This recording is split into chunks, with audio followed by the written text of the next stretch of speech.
या मसुदा समितीनं 141 दिवस काम केलं. या समितीचे अध्यक्ष आहेत डॉक्टर बाबासाहेब आंबेडकर. आता अनेक काही या महाराष्ट्रात भारतात राहणारे अनेक दलिंदर आहेत. ते म्हणते 7 लोक असताना बाबासाहेबांचंच नाव मोठं का? भाऊ, ते बॅरिस्टर होते, इंग्लंडला शिकले, जपानमध्ये बाराटला नावाचा कोर्स केलाय. एवढं करून आपल्या भारताची हालाकीची परिस्थिती माहित होते. याच्यातलं एक बी बाहेर गेलं नव्हतं. मग यायला काय धतुरा माहितीये का घटनेत काय करायचं आणि काय नाही? है ना? मग तिथं बाबासाहेबांचं नाव येणार असेल. भाऊ, ज्या माणसाने जे काम केलं त्याच्या कामाला व्हॅल्यू द्यावाच लागेल ना तुम्हाला.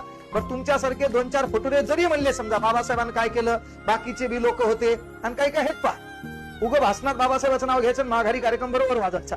तर त्यांनी लक्षात घ्यायचं ज्या माणसाचं जे काम आहे ते काम तुम्हाला मानावंच लागेल. याच्यात दोघांनी राजीनामा दिलाय, म्हणजे एक जण मेलं होतं त्याच्या जागी दुसरं आलं, एकाने राजीनामा दिला. 5 जणांचं नाव इतिहासात कुठंच दिसलं नाही. डायरेक्ट इथंच कसं मोठं होईल भाऊ, है ना?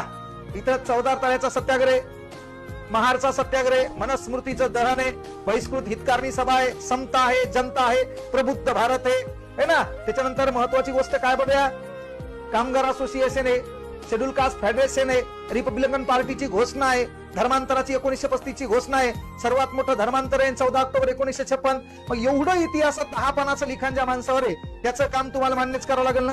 हा, म्हणून तिथं आपण डायलॉग घालायचा नाही. आपलं काहीच खरं नाही ना. आपण तेवढ्या मोठ्या सूर्याबद्दल बोलायचं नाही.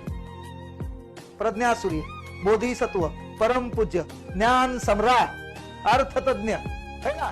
तर त्या माणसाबद्दल आपण बघायला हाणायचं नाही. आणि ज्याला हाणायचा लय पुस्तक वाजलेत माझ्यासमोर बसायचं, मग मी तुला सांगतो त्याचं काय काय काम आहे. चला असं